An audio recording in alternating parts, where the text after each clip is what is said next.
Dear medical students, आज के video में हम बात करेंगे सोर थ्रोट के बारे में। सोर थ्रोट के डिटेल ट्रीटमेंट प्रिस्क्रिप्शन, जिसमें हम सिम्टम्स, इन्वेस्टिगेशन, सारी दवाइयों का ड्रग क्लासेस और जो भी है in detail step by step easy language में आप सबके लिए एक्सप्लेन करेंगे ताकि सबको अच्छे से समझ आ सके। सबसे पहले बात करेंगे सोर थ्रोट की।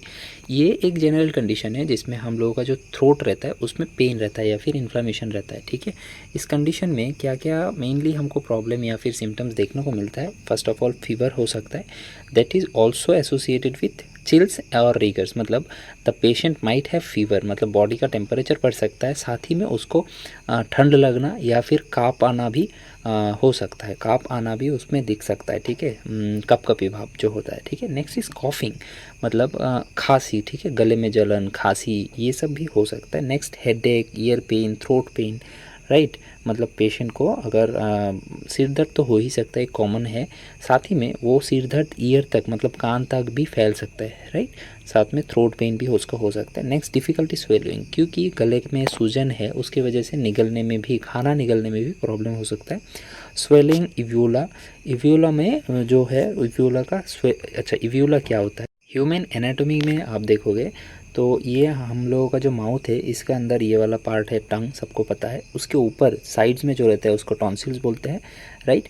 एकदम लास्ट में उसको बोलते हैं सॉफ्ट पैलेट ऊपर की तरफ, और उसको आगे की तरफ अगर बात करते हैं तो उसको हम हार्ड पैलेट बोलते हैं। ठीक है, लेकिन हम लोगों का जो टंग है उसके एकदम लास्ट में पीछे की तरफ ऊपर देखेंगे तो टंग के जैसा एक छोटा सा पार्ट रहता है, उसको ही हम इवोला बोलते हैं, right. Now in our case patient is having swelling uvula. Uvula मतलब पेशेंट का जो छोटा सा एक टंग जैसा पार्ट रहता है, जिसको मैंने अभी जो दिखाया, वो सूज सकता है पेशेंट का कंडीशन में, ये देखने को मिल सकता है, राइट।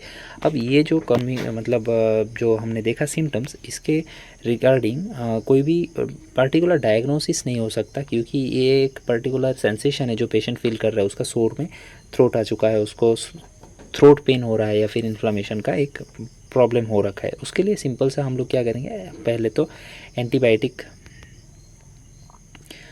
एंटीबायोटिक देंगे। ठीक है, एंटीबायोटिक में हम लोग एम्पीसिलिन 250 mg या फिर 500 mg दे सकते हैं, और एजिथ्रोमाइसिन 250 mg या फिर 500 mg दे सकते हैं। एम्पीसिलिन क्या होता है? एक पेनिसिलिन एंटीबायोटिक होता है, ठीक है, जो बैक्टीरियल इन्फेक्शन को किल करता है। दिन में 2 से 3 बार दिया जा सकता है, ठीक है, कॉमन बैक्टीरियल थ्रोट इन्फेक्शन के लिए, right. Next azithromycin macrolide antibiotic है, थ्रोट के बैक्टीरिया में यूज़ होते हैं, ठीक है, तो इसको भी दिन में 1 से 2 बार दिया जा सकता है। Next is tablet mefenamic acid, सबको पता है, that is NSAID, non steroidal anti inflammatory drug, बहुत ही पावरफुल और स्ट्रॉन्ग ड्रग्स रहते हैं ये एनेसाइड।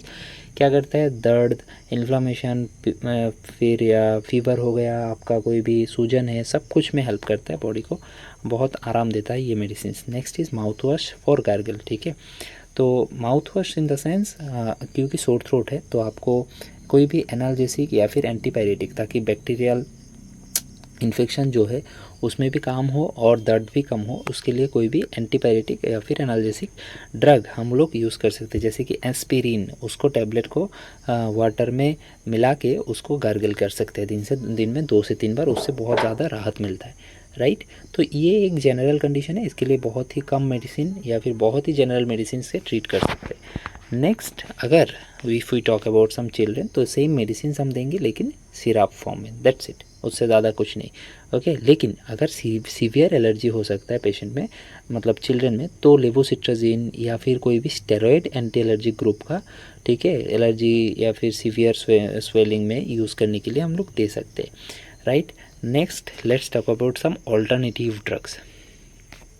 Alternative drugs in the sense, patient को अगर ये मेडिसिन हम दे रहे हैं और उनको ये मेडिसिन अगर उतना अच्छे से काम नहीं कर रहा है या फिर उनके एरिया में अवेलेबिलिटी नहीं है, तो हम लोग एंटीबैक्टीरियल्स या फिर एनाल्जेसिक या फिर एंटी एलर्जिक, सब में दूसरा ब्रांड या फिर दूसरा टाइप का मेडिसिन यूज़ कर सकते हैं। जैसे कि एंटीबैक्टीरियल्स में मैक्रोलाइड्स ग्रुप के अंदर हम लोग एजिथ्रोमाइसिन दे सकते हैं, पेनिसिलिन्स में हम एमोक्सिसिलिन या फिर एम्पीसिलिन में से कोई भी दे सकते हैं, बीटा लैक्टम इनहिबिटर्स में हम लोग को एमोक्सिक्लेव दे सकते हैं, नेक्स्ट फ्लोरोक्विनोलोन में हम लोग लेवोफ्लेक्सासिन दे सकते हैं।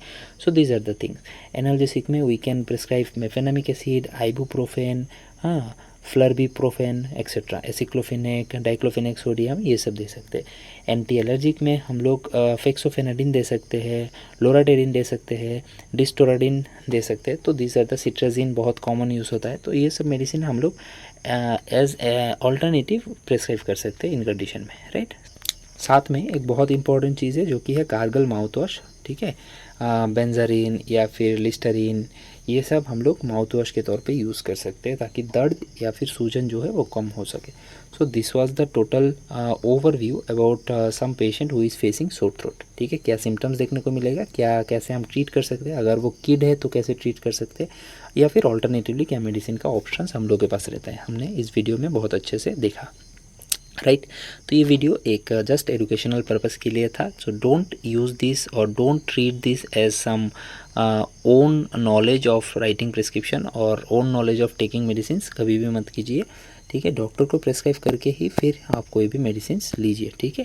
Now this was the end of this video and I hope you learned something new from this video. If yes, please hit the like button and also share the video and subscribe the channel. Thank you so much.